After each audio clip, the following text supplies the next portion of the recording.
And I need to do another thing. So I want to welcome you here this morning for our third session in our Maine Town Meeting Salute to the Maine Bicentennial. And originally it was planned to be last May, and we were going to have 3 speakers to look at the past, the present, and the future of Maine.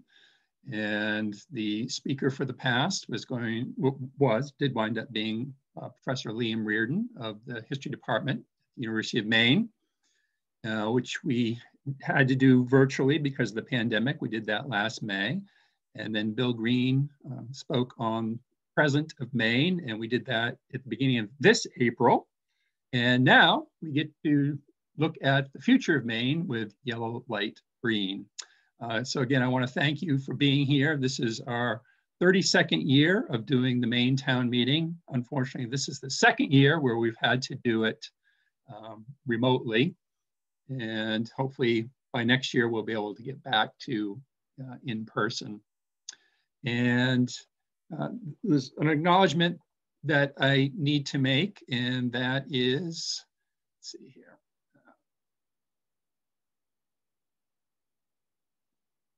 That the Maine Town Meeting is made possible in part through the generosity of the LaFond family. This is Colonel Paul LaFond, who was a very faithful attendee of our Maine Town meetings. And when he passed away, his sons very generously donated some money that enable us to pay the speakers. So we're very pleased with that generosity of the LaFond family. The format for today is that once I get done with these introductory remarks, I'll turn it over to Yellow Light Breen, and he will make some remarks on the topic of the future of Maine. And then I'll throw it open to any questions that you have. And the ways that you can do that are through the chat box, which down at the bottom bar is in the middle. On the right-hand side of the bar at the bottom, there is a reaction icon. And if you click on that, there's a way that you can raise your hand. The best thing to do is for you to be on mute so that we don't get any extraneous sounds in the background while our speaker is presenting. If you encounter instability along the way with picture, what you may want to do is also turn your camera off and just listen in.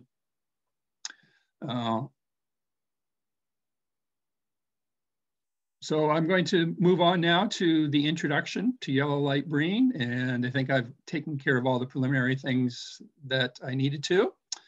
He is a native of Somerset County. He was born in St. Albans, Maine, and he is a graduate of Nokomis High School in Newport, and he went on to Harvard University and Harvard Law School. Following that, he worked for the state of Maine for several years, and then went to work for Bangor Savings Bank and became their chief strategy officer. And since 2015, he has been the president and CEO of the Maine Development Foundation. So it's with that hat that he will be addressing the topic of the future of Maine. But there's one other item that I wanted to share with the audience, and that is he is also a parent. And this is a photo from 2019 at the Margaret Chase Smith Library. The Lions Club was holding a regional competition of their Speak Out state competition, speech competition. And this is Cannon Breen, and his proud father is in the front row watching him give his presentation. So that's another eye with which he looks at this issue of the development of the state of Maine. So I will turn it over to Yellow Light Breen and thank him for being here this morning to speak to us. Thank you so much, David. It's great to see everyone. I thought I had learned most things about Zoom, but this is my first Zoom meeting where there's the simultaneous transcription at the bottom for the hard of hearing. That's a really cool feature, which I have not seen before. It's great to be with you. As soon as I get off this presentation, I'm actually going to drive a vehicle down to Cannon at the Naval Academy for his first summer assignment at the Quantico Marine Base, where coincidentally my dad went to high school back in the day, as my grandfather was a lifer in the Marines. So that sense of the historical thread that maybe skipped a generation with me is a great one, like you said, David. If we were gathered at the Margaret Chase Smith Library, we would have just driven up the street and driven past the building that housed my old dentist, Dr. Vermette. And when I was a kid growing up, we would go to the dentist in Skowhegan with Dr. Vermette, and then we would immediately always go to Gifford's ice cream stand and get a huge frap. And I never thought that was weird at all. I guess that was kind of like business continuity for the dentists in town to have Giffords right there. So I wish we were there in person. And I have to say one other reminiscence about Skowhegan. It was great to see Davida Barter's name pop up here. I know there's folks watching from all over the state, but 27 years ago, I was a summer associate at the Wright and Mills law firm in downtown Skowhegan. We would go out to lunch and watch the OJ trial, and then had a record-setting court case even at our local Skowhegan courthouse that summer. So, you know, Skowhegan and central and western Maine in general are where my heart is in the state, but I've been really privileged to work all over Maine in my career and be part of a statewide company at Bangor Savings, and now be part of a statewide nonprofit that works on trying to move the Maine economy forward. So a few, thoughts, and then I'm hoping that David and your questions will just take me deeper and a little bit more reflectively on things. When you're thinking about the future, I think you can look at it from two directions. One is you can try to divine the signals that are already there in the present of where the future is going to be, what is already coalescing, barely sight seen today. And then secondly, you can work backwards from the other end and push yourself to imagine a vision of that future yet to be, of where will we be 30, 40, 50 years from now, and what is it that might have gotten us there. So hopefully we'll touch on a little bit about where the future is already rooted in where we are today. And then also, what are those visions we can create together for the Maine economy and Maine communities to flourish. So I think a few key things, are looking at what we've been through over the last 15, 16 months. And it's reinforced for us that the most important thing is talent, the people we have, the skills they have, the access they have, the support system they have in terms of childcare, in terms of schools, in terms of broadband. Some of those support systems have been more obvious than ever and more pressured than ever in our history through this pandemic and the economic closures. And at the same time, we have talent attempting to move to Maine in droves to take advantage of the safety and the health infrastructure that we do have here in Maine. And I think one critical question we all have is, will they stick? And is this trend where those of us who live here can't even afford to buy a house or to upgrade our house because the demand for housing and building supplies from those who want to move here is so darn great? When did we ever expect that kind of phenomenon to happen in the middle of a deep, deep recession? So that kernel of recognition that the talent we have is what's going to drive our success, and the talent that we can attract and convince to be part of this great community that we call Maine will also be crucial. My personal take is that I think there's something there we can build on, precisely because this migration of talent to Maine is not entirely new. It's not entirely happening out of the blue because of the pandemic. It's building on a trend that had already started in the 3, 4, 5 years before the pandemic hit, and the pandemic really accelerated it. Maine has more deaths than births. And people sometimes ask me, by the way, they say, well, can we solve some of our workforce challenges by convincing the boomers to stay in the workforce longer? Absolutely, a little bit in the near term, because a lot of the boomers are hitting 65 to 70. and maybe out of necessity or enticement willing to stay under the workforce a little bit longer. But pretty soon, 65 to 75 group in Maine is going to shrink as the boomers all become 75 and 80. And there's a certain point where you can't solve your problem by convincing a bunch of 80 and 85-year-olds to show up for a 40-hour work week anymore. So it's not the natural replacement. It's the migration that is going to give us an infusion of energy and talent in both our communities and in our economy. And before the pandemic, we were already seeing 3,000, 4,000, 5,000 net new people a year move to Maine, and they heavily skewed youngish to middle age, heavily educated, and raising families. So I think this trend on talent may be something we can sustain part of, not all of, because it builds on something we were already doing to attract energy into our state. I think the key, though, is going to be innovation. And again, I would highlight how the seeds of how innovation is more important than ever. We saw them over the last 16 months. We saw that Puritan medical products in Guilford, Maine, which a lot of us had never even heard of, was the world-leading manufacturer of testing swabs. We saw that IDEX in Westbrook, Maine, employing almost 3,000 people in our state and almost 8,000 worldwide, which does veterinary diagnostic testing, was the critical partner early on last summer in quadrupling our ability to administer tests for COVID across our state. We saw that Abbott Labs in Scarborough, Maine, was one of the leading manufacturers of the rapid testing for COVID. And we saw partnerships between the University of Maine and Jackson Lab that really brought that world-class science to innovate solutions that we never could have done without those amazing companies and organizations being headquartered in Maine. So again, the pandemic, I sometimes will go into meetings or discussions where people will say, the pandemic changed everything. I would assert that it didn't. In many ways, the pandemic just made even more obvious the opportunities and trend lines and nodes of significant contribution to our future success that were already there.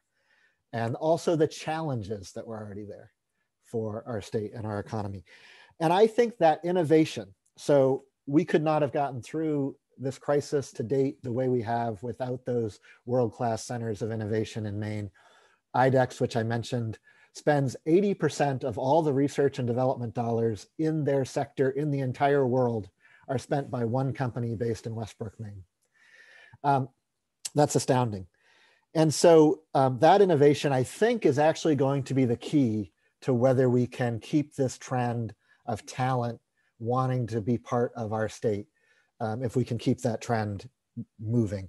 Why do I think that? Well, I think about the fact that flight to safety alone and flight to community and a renewed appreciation for what brought all of us to Maine or kept all of us in Maine, I don't think it by itself is enough, because we've seen that before.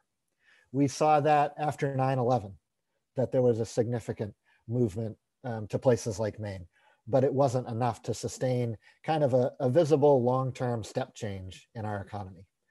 And I think the reason for that is that at the end of the day, there has to be a high enough concentration of those innovative companies and innovative opportunities that that talent needs to be part of, wants to be part of in order to stick around and not just make a temporary remote work go of it. So I think that innovation, and every year our Measures of Growth report highlights the fact that Maine's total spending, public and private, and I'm not just talking about what the government does, but all those private sector entities that I've mentioned and more, that our total R&D spending in Maine is about 1/3 of the national level, proportionately. And it's about 1/5 of the high-tech areas of Southern New England. So we'll never be the 128 Beltway. We don't want to be, but we have to have enough of that innovation to leverage those future opportunities, to keep the talent here, and to really be a partner with the innovation that's occurring around Greater Boston and Montreal and other nearby places. I think that's going to be the key. And then globalization. We saw just the accelerated realization of what globalization really means, that we're truly interdependent. not just for our livelihoods, but for our very lives when it comes to an international pandemic like what we've been through.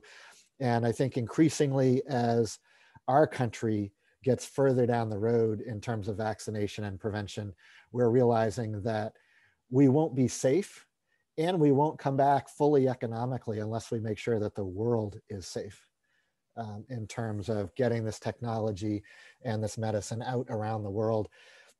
You've probably read that huge controversy in Japan about whether they are going to want to host the Olympics.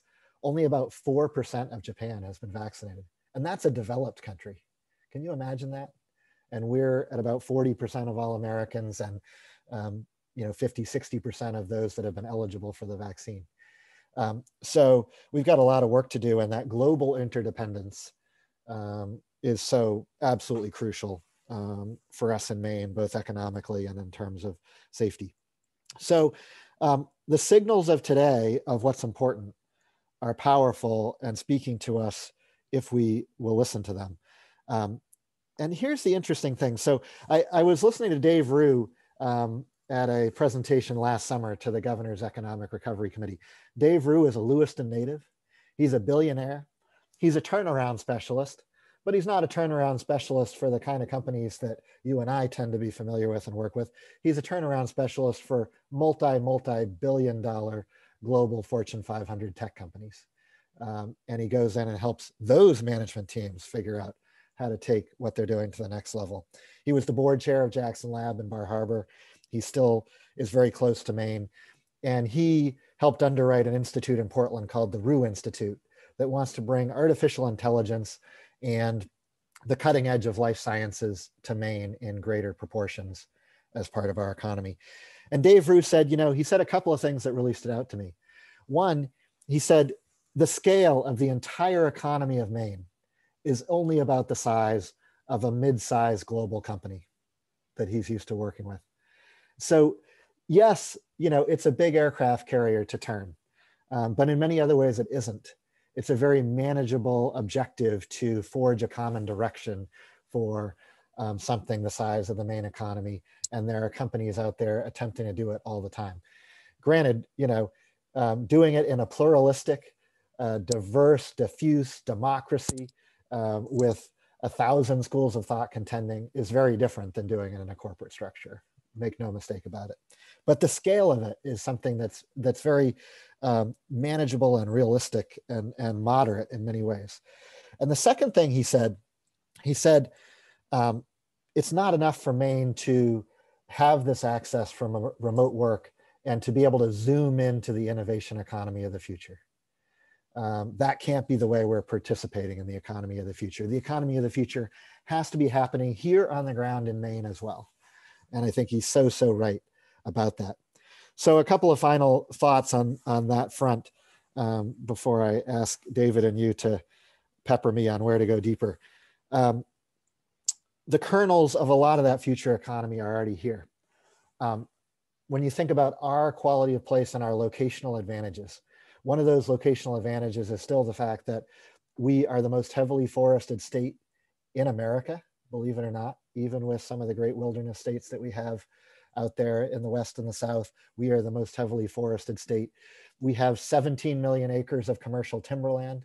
We have a very high percentage of private ownership of that timberland, which makes it more adaptable and responsive to the movement in the marketplace. And we have the highest percentage of timberland that's certified as sustainably harvested. And we have at the University of Maine, one of the true leaders in the globe in terms of both forestry practices, biomaterials, and the advanced sciences of how to use wood. So we are poised for a fourth century, the fourth golden age of greatness in Maine forest products. And there's a group called the Forest Opportunity Roadmap that we help to staff that is a partnership of industry, of university, of community, trying to chart that comeback path. And think about the convergence of our concern about fossil fuels and about climate change. Climate change that's warming the Gulf of Maine faster than any other body, major ocean body on the planet. So, you know, it's not a matter of faith or belief. It's a question of science in terms of what's going on in the Gulf of Maine and what's going on in our forest with climate change. But the seeds of a huge portion of the next bioeconomy are already here. Think about Nestle Waters, what was Nestle Waters, Poland Spring, putting that water in bioplastics made from Maine tree fiber. Think about jet fuel made from Maine tree fiber. Think about what we call ply scrapers. Think about 10, 15, 20-story buildings made out of wood, cross-laminated timber, mass timber. Think about virtually anything that you can do with fossil fuels made out of the fibers from wood and other bio-based materials instead. That technology is very real. It's accelerating. And in some cases, with the world's largest 3D printer now sitting at the University of Maine and being able to do additive manufacturing. And the dream there is, let's use composite materials for that 3D printing that are made from naturally harvested Maine trees instead of from Iowa corn. It's really that simple. And then offshore in the Gulf of Maine and onshore next to it with land-based aquaculture, the marketplace for seafood in the US and globally is enormous. Most of it is imported. Much of it is not sustainably caught or harvested. If you've seen, not only in terms of wild catch, but if you've seen the aerial shots of the industrial scale aquaculture on the coast of China, I don't think those are conditions under which any of us would want to track the sustainability and the purity of the food we're eating. So let's make it in Maine, where we know we can do it right and where we know we can do it to a high standard. And you know, you've seen some of the biomedical applications that are starting to spin off of Maine shellfish. Lobster does not get cancer. We suspect that we'll be using byproducts of lobster blood and other things that are often just thrown away in order to innovate biopharmaceuticals that we can barely imagine. So don't just take my word for it. When we asked Dr. Andrew Crawley at the University of Maine to run an analysis of those things, and here was our criteria: those things that have a higher value added in our economy than any other sectors, that are growing faster than any other sectors, and that Maine already has a higher concentration of than other states. So, you know, highly rewarding, fast growing, and they're already here in a higher concentration. Just about every county in Maine has a natural resource dependent sector. Along the coast, it will be marine based. Inland, it's forestry based. Has a concentration of those activities. And the key is the value add. The key is the processing. The key is the fabrication. The key is the conversion into materials and using every part of what we are getting out of our natural environment. And then it's tying that into the tech services, the financial services, the engineering services, and the data services that are sitting in Bar Harbor, in Orono, and in Portland. And so the data says it. And if there's one thing that we believe in at MDF, it's data, data, data, data. And how can the data help to confirm our perceptions or disconfirm it? So here's the other thing about Maine's situational advantage. It's not just those natural resources, it's the quality of place and the quality of life. And if economies of now and the future are indisputably dependent on the talent, they want great livable communities. They want fantastic recreational assets. They want an incredible natural environment. And so when I think about the future 20 or 30 years from now, I think about remote workers packed into the urban centers of America and around the world who are working for headquarters based in Maine and just can't wait for when they're called back to headquarters for their next project team meeting at the global headquarters here in Maine. And let's reverse the equation. If things that used to only be possible in the urban centers of the world, that used to only be possible in the money centers of the world, are increasingly possible anywhere, let's make sure we invest in supporting talent, in supporting innovation, and preserving a quality of life that makes those activities want to be in Maine. And, you know, there's indisputably an angle to this that is about the business climate and regulation and taxes. I think regulation and taxes are actually, for many enterprises, far down the list. We can't even be in the selection set if they can't find the talent here, if they can't find the support for innovation and broadband here. But then, yes, they're going to say, compared to all the other places that can meet that, what's the business climate in Maine? And so when we're debating some of that stuff, I think it's crucial that we have consistency in the business climate. That is the single most important thing that business locators look for, because they're making 15 to 40-year investments in headquarters, in plant, equipment, and talent. But then I think when we have the debate about what to do on the margin in terms of some of those policies, we have to stay competitive. So when we're discussing what should tax policy in Maine look like, part of the equation is, what does it look like for everyone to pay their fair share and support the critical services that we have, whether it's education, you know, whether it's public works, et cetera. But the other factor is, I think about this: what would it take to have a policy that would incentivize people to have their headquarters jobs here in Maine? And those headquarters jobs are the high-paying jobs we want. So I think it's really important that we have that balancing act of how to think about paying our fair shares, but also when people are looking at global competition, what would entice them to keep their headquarters here if it's already here, or to move their headquarters here if they're saying, look, why would I pay 3 times as much per square foot to stay in Manhattan or Boston if I could be in Maine, if I could be, you know, out at camp all the time in Somerset County or Waldo County or Sebago Lake. So we have to preserve that and make sure we have the quality of life that people want to be here.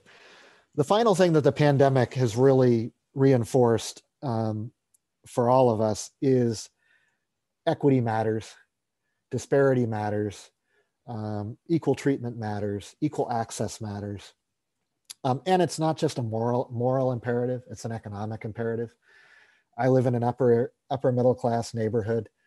I didn't leave my neighborhood sometimes for weeks at a time, you know, because my wife worked in town and had to do the shopping anyway. So we said, let's just, you know, take the risk for one person if we have to take risk. And my privilege was magnified because I wasn't getting out there seeing what truly, you know, everybody across Maine experiences every day the way I normally would. And the privilege of being able to remote in to work instead of being laid off.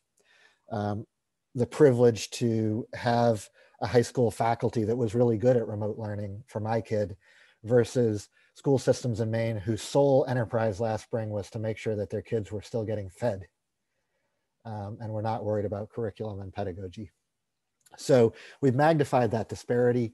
The George Floyd, you know, murder kind of magnified what we already knew about issues that we still had to work on. If we're 350 years into some really vicious racist policies and systems in our country, and we're only 50 years into trying to undo those, we got a lot of work to do. And I would leave you with this sobering number. In the Maine economy, for white Mainers versus Mainers of color, the wage gap is 38%. The typical earner of color in our economy in Maine makes 62% of the wage level of white Mainers. And some of that can be explained by education, but when you break it down, there is a difference at every single level of education. A person of color with a high school degree, a person of color with a college diploma or a graduate degree. The disparity still exists, even though everybody of every background and color does better with more education in our economy.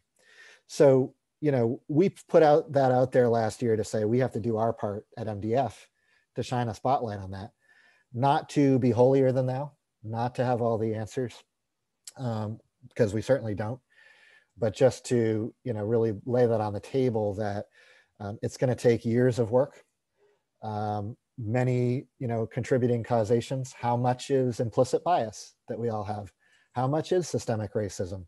How much is cracking the code just on leveling the playing field in terms of education and home ownership? So it's going to be a lot of different things. And it's about inviting everyone in Maine into it to say, this is an economic imperative as well as a moral imperative, because we're a small state with, at best, a slow growing population. We need all the talent we can get who's here now, and all the talent we can entice to come here to realize this future that we want to have over the next 20 and 30 years. So I'm excited about it. I'm an optimist. I think we can do this if we collaborate and work together and persist in a common direction and a common vision over a number of years. One example for me, I'm passionate about education. As David mentioned, I went to Nokomis High, went through the elementary schools in St. Albans. I didn't know till later. I saw the disparity that existed in those communities of, who was able to be positioned to thrive in the schools and then to thrive in life. And I used to say, a quarter of us were going to college, a quarter of us were going into the military, a quarter of us were going into the mills, and a quarter of us were going on welfare. I don't know if those were the real percentages, but it wasn't a great opportunity landscape in the mid to late 80s. And a lot of those opportunities went away in the 90s and the 2000s. But here's the thing, that was the lowest spending K-12 school district in Maine. I didn't know it at the time, but I learned that later. But Maine as a state was one of the lowest performing K-12 systems in the country in the 70s and early 80s. And in the early 80s, when there was a national galvanizing white paper that came out called A Nation at Risk, that said, our threat is not Soviet nuclear missiles. Our threat is what we're not doing with our American education system in the long run. And it was called A Nation at Risk. Maine had a special session. The legislature and the governor, really got on the same page and rallied and made unprecedented policy and investment changes in K-12 education. And we went in the mid 80s from the worst in the country, one of the worst, to, by the end of the 90s, the top performing K-12 education system in America. So across 3 different governors of 3 different political stripes, that kind of stick-to-itiveness of a vision that's nonpartisan, that we pursue over a 15 and 20-year period, and where we're trying to one-up each other with what can we do next to move the ball forward on a very daunting but really important statewide goal. We can do it because we've proven we can do it. David, it's been a privilege, and I look forward to your and the group's questions. Very good, thank you. I will ask the first question, and then we've had a couple already submitted in the chat box, and I will feed those to you. And if other people have questions, type them into the chat box. We'll be monitoring that, or use the feature down below in the reactions bar and raise your hand and we'll call on you. So the question I have is that originally I conceived of this as a commemoration of the bicentennial of the state of Maine, and it was at the beginning of 2020 that I put together this roster of speakers. And then the world changed in the United States, it changed in March. It was already beginning to change in other parts of the world, and we didn't pay enough attention to that. And I got to thinking that in May of 2020, I would have thought anything that you had already been thinking about saying about the future of Maine in January or February 2020 would be radically different by May of 2020. And now we're a year away, we're in 2021. Has the pandemic changed your vision of the future of Maine? Fundamentally, no. I think, as I alluded to a few times, I think it's exponentially magnified the urgency and the visibility of a lot of those trends. And maybe for folks who hadn't been kind of exploring those issues those way, it might have really been a sea change. But I think if you were already looking for those less visible signals about what the future of innovation and the bioeconomy and talent was for Maine, you could already see what was magnified in both the pros and cons for Maine during the pandemic. What about the Maine economy was uniquely challenging? Well, part of it was the fact that we're so heavily dependent on frontline, heavily experiential sectors like tourism and hospitality. And those went into, hard shutdown and free fall. It's been really hard for us to have a delivery infrastructure for healthcare into heavily rural areas and into disadvantaged and hard to reach populations, including communities of color. And those were all magnified during the pandemic.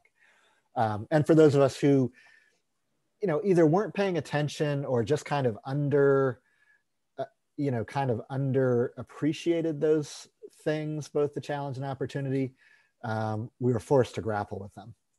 And I'm not sitting here pretending to you that, I knew all that, because I think sometimes there's a difference between knowing a thing intellectually and then knowing it viscerally, and, really having it hit you over the head and in the gut. And I think the pandemic did that a lot. But, like I said, in our work, we're privileged to go spend time with entities like IDEX and Puritan Medical Products and Jackson Lab, but not everybody in Maine is. And so hopefully it's turned on a wide swath of Mainers to assets and opportunities that were also magnified by the pandemic. I just could not have imagined. I say that a lot of these trend lines were implicit in what might have already been below the surface, but I could never have imagined the worst economic recession in our history also being characterized by a boom in construction, both residential and commercial, and in building material pricing being off the charts. It's pretty much a given that Maine state government revenues go in free fall during a recession because auto sales and building materials fall off the table. And we had an auto industry that once the worst of the shutdown was over, actually couldn't keep up with demand and still can't. And the same thing with building materials industry. So, the shape of this, but those parts of the K-shaped recovery that you'll hear commentators talk about were lurking there. And, what we lived through really magnified what causes those. But also gives us a clearer sense of how we can move forward. Very good. So Liam Reardon has his hand raised. Liam was our first speaker who talked about the past of Maine. So Liam, take it away. Thanks a lot, David, and thanks to you, Yellow Breen, for our talk. I really enjoyed it. I was trained as a social historian, and I'm sort of interested in the brute force of demographics. And so I wonder if you could talk a little bit about the 2020 census, and if you've had a chance to look a little deeper at some of those numbers and how that shapes the way you think about the coming decade in Maine. Admittedly, I haven't yet, Liam. I spend a lot of time looking at the so-called silver tsunami in the population and the workforce, which is that inevitable migration of the boomer demographic, and then the question of what's coming behind it. And I think a lot about the fact that, Maine, when I was growing up in the late 80s, probably was 1 to 1.5% people of color.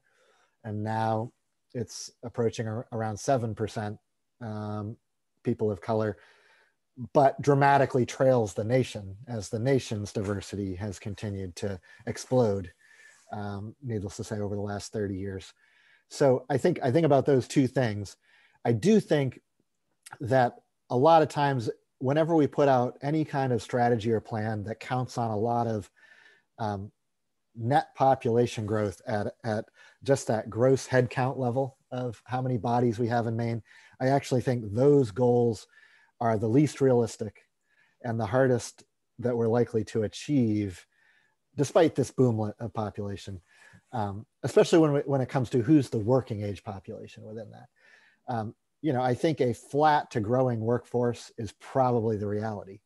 And most of our economic growth has come from growth in productivity, as you probably know, not growth in numbers of people in the workforce. And just if you go back to the long view, you know, we've had waves of immigration in this country and in Maine, but then the biggest, you know, most massive contribution in history was the entry of women into the workforce, you know, from the 1950s to the 1980s.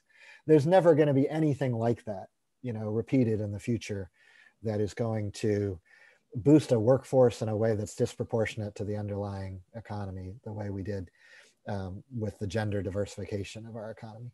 So it's going to be about productivity. So you know, anytime we put out a goal of, hey, let's try to hold the line on workforce or grow the workforce a little bit, I think those are the goals I actually worry whether we can even attain them. But I think the goals on inclusion in the workforce participation, you know, is middling. There's a lot of people who are sidelined. Some of that is access to childcare. Some of that is substance addiction. Some of it is disability. Some of it is discrimination. So workforce inclusion, huge, and then productivity, huge. I just don't think we're going to grow the raw numbers that much. But Maine trails the nation dramatically in the percentage of foreign-born population. That was not always true. There was a time when, due to the combination of Quebecois, Irish, Italians, and other immigrants, we had a foreign-born population that exceeded the national percentage. I think that's going to continue to tick up. And I would say this, you know, I worry that we have gotten into a perspective, both domestically with our economy and with our national security commitments abroad, where we view it as a zero-sum game. It's us against them. It's the prosperity of the people who are already here versus the prosperity of who might come next, or it's the prosperity of Maine and the US versus the prosperity of the globe or of China. My sister has lived and worked in California for the last few decades, largely in industries like footwear and soft goods, where most of the manufacturing is in the Pacific Rim. And the success depends on how well you can collaborate with the rest of the world, not whether you can beat them at the things that they're good at. And I think that mentality of it's not a zero-sum game. Our economic prosperity in Maine will depend on attracting immigrants and integrating them into our economy in even larger numbers and assuring that they prosper so that we can prosper, number one. And our economy, our economic success globally will depend on doing that abroad. If China beats us, it's because of initiatives like their Belt and Road Initiative, where they are going out and in essence doing a Marshall Plan, where they are subsidizing the infrastructure all across Asia and huge swaths of Eastern Europe and Africa.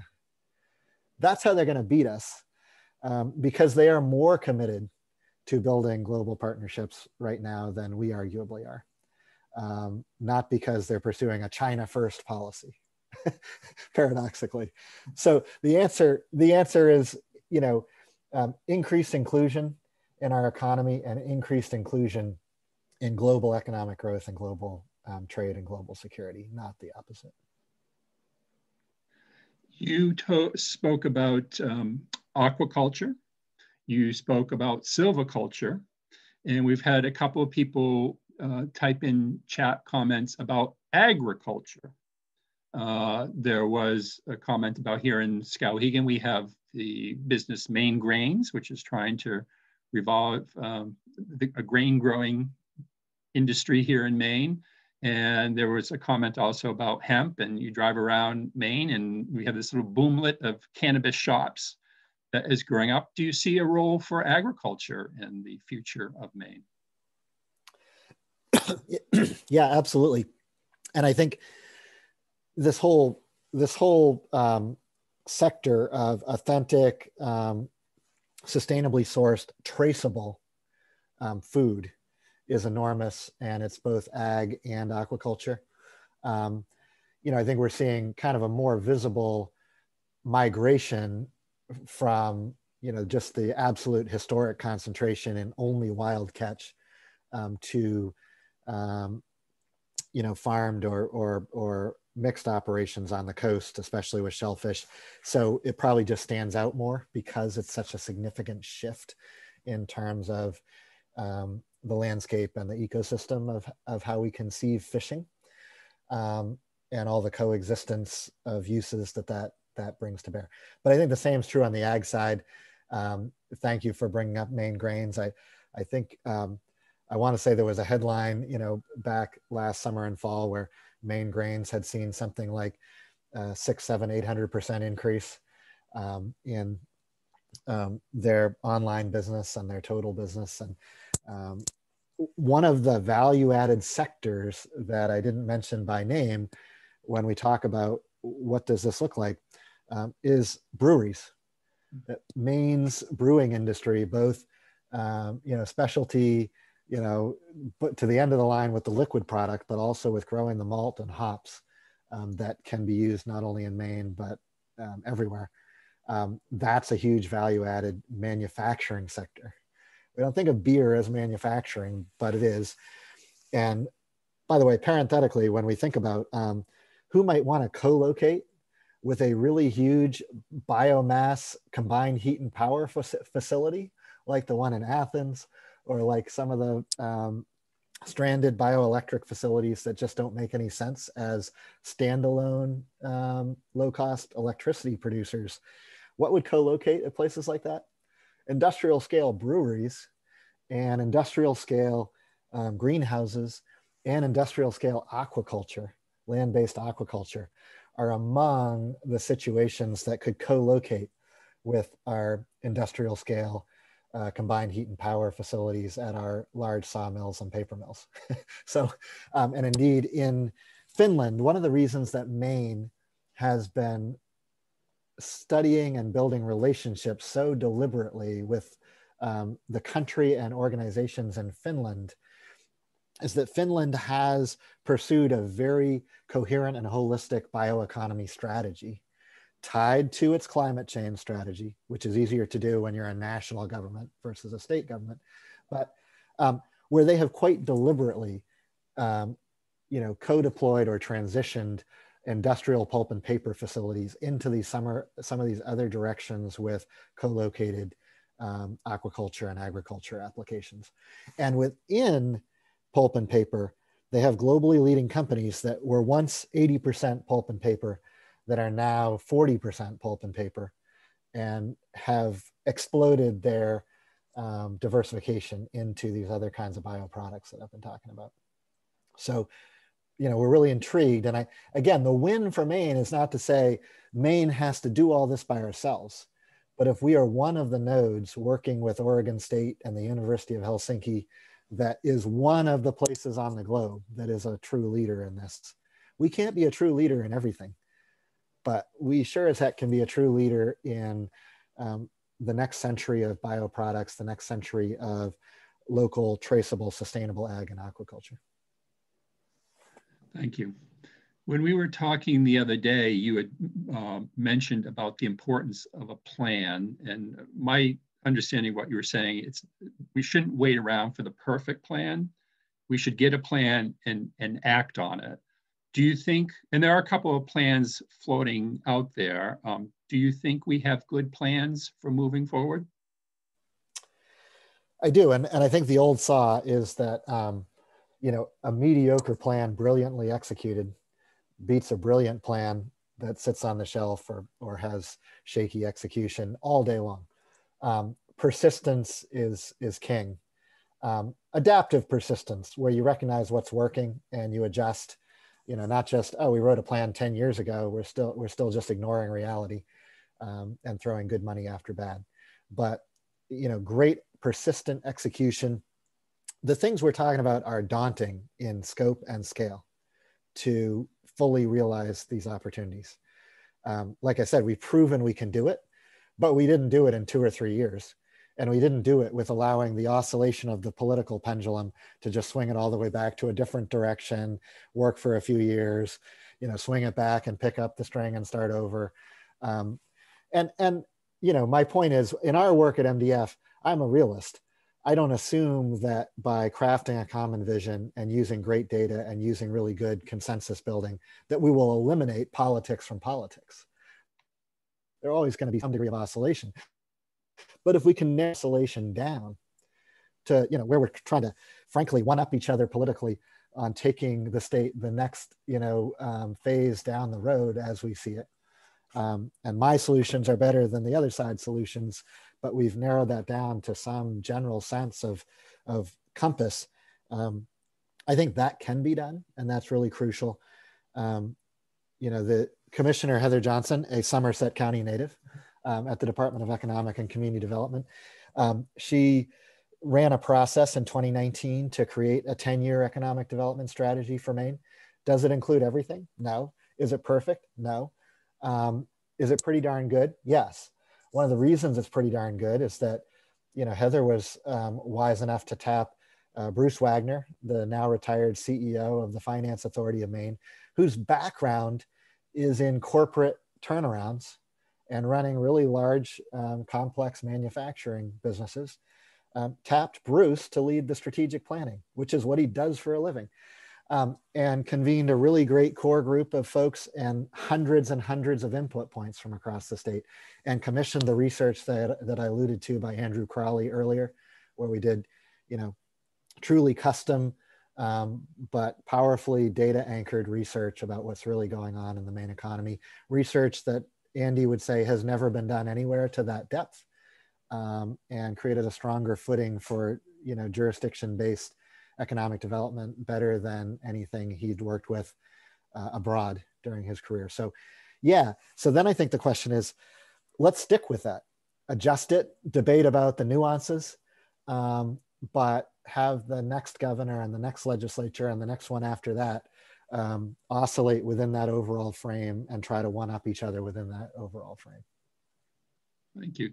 So we're getting close to the end of our time, and Liam, we have a couple of questions, hands raised, and then I have a concluding question, and I also want to give you a chance, Yellow, to talk about the Maine Development Foundation, the work that you do, programs that you have.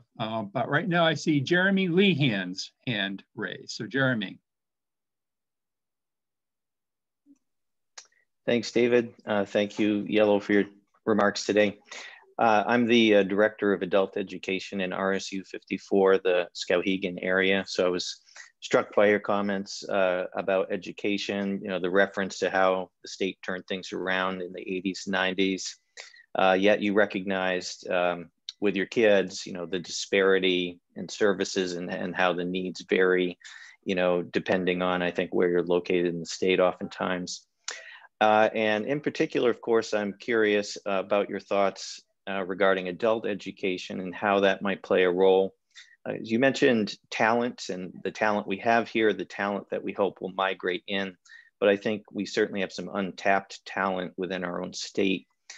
Some 2018 figures collected by the Coalition on Adult Basic Education suggest that there's 55,000 Mainers who don't have a diploma and 300,000 who only have their high school diploma. So I'd just be interested to hear your thoughts on the role education could play and how we might support that moving forward. Thank you. Jeremy, that's a fantastic question. And let me pick up on, I was part of a lot of efforts when I first came back to Maine in the late 90s all the way to today, because education reform and education opportunity was my personal passion.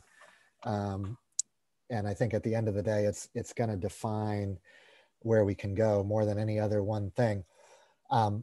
We have to recapture that world-class momentum that we had on K-12. But the adult education part, which I'll talk about now for a minute, is the secret sauce. and I don't mean adult education just in the programs that are run by adult ed, but adult learners who are enrolled or could be enrolled at higher ed, adult learners who are in on-the-job training and apprenticeships and other powerful credential building programs that may even be non-academic credentials. Adult learners are the key. Why? Because there's about 700,000 of them, and there's only 10 to 12,000 seniors coming out of Maine high schools each year today. And so when you think about what will move the skills and productivity of Maine workforce and Maine economy the most over the next 10 to 15 years, it's working with the workers we already have. It will take a long time for the numbers of amazing high school and college grads to make a dent in the overall workforce. And so whether it's through traditional adult ed or all the adult learners, I think, I laugh to myself sometimes because we still call them non-traditional learners, but the reality is they are going to be the prototypical learner that we need to reach in our delivery systems. And that is talk about a huge structural and cultural change. When you build a bunch of institutions around 18 to 22-year-olds, whether residential or commuters or not, to then envision that your prototypical student is going to be 28 to 48, that is just such a different enterprise. Stunningly to me, not only are the vast majority of adult learners working while trying to go back to school, the majority of those are working full-time, not part-time. So they're juggling family and full-time employment while going back. We've seen, not surprisingly, during the pandemic, on the one hand, more than ever, potential adult learners, recognize that their future depends on upskilling, and it's in their top 5. If number 1 is keeping food on the table, and number 2 is supporting their kids in other ways, their top 5 still includes their desire to go back to school and gain additional skills and credentials. Their faith in how that will translate in the economy is shaken, interestingly enough, a bit right now. And their willingness to actually sign up and do it was pretty much non-existent over the past year. Normally in an economic recession, people who are laid off or underemployed would say, this is my chance by necessity to go back to school. We did not see that during the pandemic because they didn't have childcare. Their kids were all homeschooling. They weren't sure which programs were still going to be offered. And if they were offered only remotely, did they even want to try to do them right now? So we have not seen that usual flip-flop from the workforce over into education. We're going to need to see it, but we'll need to see it just like we had before the pandemic with an overheated, red-hot economy where trying to help people balance going back to school and working where the opportunity costs of taking time off from work is going to be really high economically. So going to have to do it, and adults are the key for sure. So as a final question, this is something that someone raised who was interested in your biography and had seen that you had worked for Bangor Savings Bank, their chief strategy officer, and that you are the CEO of the Maine Development Foundation, and was wondering where you felt you were able to have the most impact on economic development.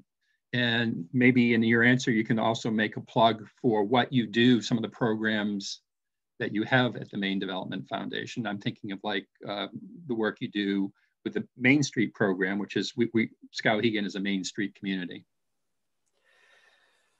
Yeah, it's a great question. I felt really privileged. I mean, as someone who is really passionate about issues of public import and has just kind of this, gut, heart passion for public service, it was a great privilege to be able to be at a company that still enabled me to do that had a charitable foundation of great prominence, that had a community relations commitment of great prominence. And what was really cool about that was with 700 employees across the state and local branches and branch managers in almost every single region, that was such a unique asset to be able to bring the people power of an enterprise to bear on these issues and to tap their local intel about what would be impactful and how to deploy your resources as a community partner into Rumford, into Skowhegan, into Holton, into Calais, in ways that I would have no clue about who the players were or what was impactful sitting in an office in Bangor or Augusta.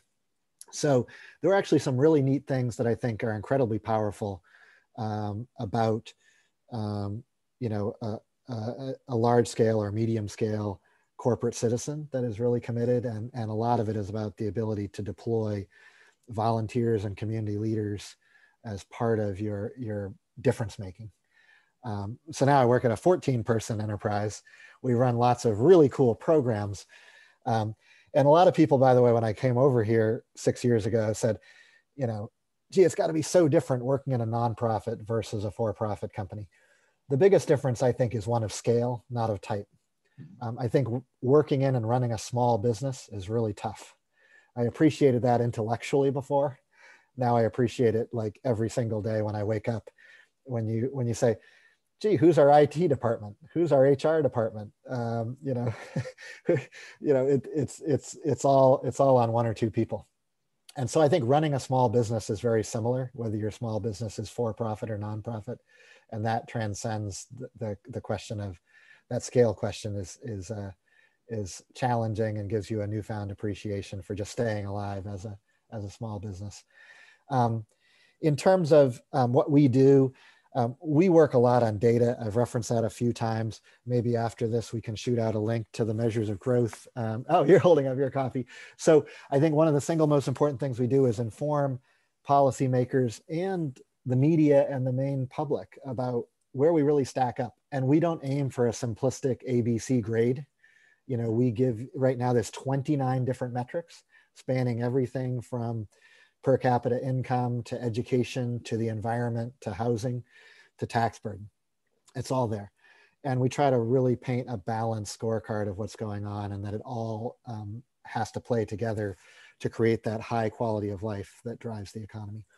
And we have a privileged existence where we do a lot of leadership development. We do it for well-placed corporate leaders. We do it for nonprofit and higher education leaders in 2 signature programs, which if you go on our website, mdf.org, you'll see those. But we also do it for Maine legislators. In a non-pandemic year, we bring 2 busloads of about 70 to 80 legislators across rural Maine to turn them on to some of the nodes of opportunity that we've talked about this morning in parts of Maine that they may never visit, you know, if we didn't take them there. So that's a pretty thrilling, you know, privilege to have as part of moving these ideas forward. And then we host a variety of programs. The Maine Downtown Center, which works with Main Street Skowhegan and works with about 25 other similar programs across the state, from Caribou and Madawaska down to York County and over to Machias and Calais and Eastport and over to Rumford and Bethel and Norway. So, you know, working with those grassroots groups of leaders that are trying to redefine the heart of our vibrant historical downtowns. The saw that connects the two together, by the way, one of the leaders in the creative economy says this. He says, new ideas require old bones. And that's what weaves these things together. And then we're hosting this comeback strategy work for Maine's forest products industry. And we're hosting something called Maine Adult Promise, which works with hundreds of community-based members of the support system for adult learners across the state. And UMaine System, Maine Community College, Maine Adult Ed, Maine Community Foundation, the folks who provide the scholarship support. What ties it all together is trying to use the trusted research, the leadership development, and cross-sector partnerships to move this sustainable economy forward in a way that is long-term and is truly statewide. There are so few groups that only work regionally, only work locally. We try to be a knitter and a weaver that ties that together into a true statewide perspective. So it's a lot of fun. It's really daunting. There's almost nothing we couldn't work on. and we decide what to work on based on big statewide impact that's complex and requires a lot of this consensus building. Well, thank you. We've spilled over 11 o'clock, and I'm getting a lot of messages of people having to go to their 11 o'clock Zoom meetings. And you have to start heading off to Annapolis. So I'm going to be ending the formal part of our presentation, thanking Yellow Light Breen for being with us, thanking Liam Reardon for getting our bicentennial series kicked off last May, and Bill Green as well for his participation, and thank the audience for staying on today and asking questions. Hopefully this has been helpful, and you can think about how we can all be helping to move Maine's development forward as we progress. If you've missed any of the previous presentations, the library does have a YouTube channel. It's called The MCS Library, and all of the Maine Town Meeting sessions will be posted there, as well as some other things that we've been doing during the course of the pandemic. We've been doing weekly interviews with people, and you can access them all there. And hopefully in 2022, we will be able to do this in person again. So again, I thank everybody for participating today.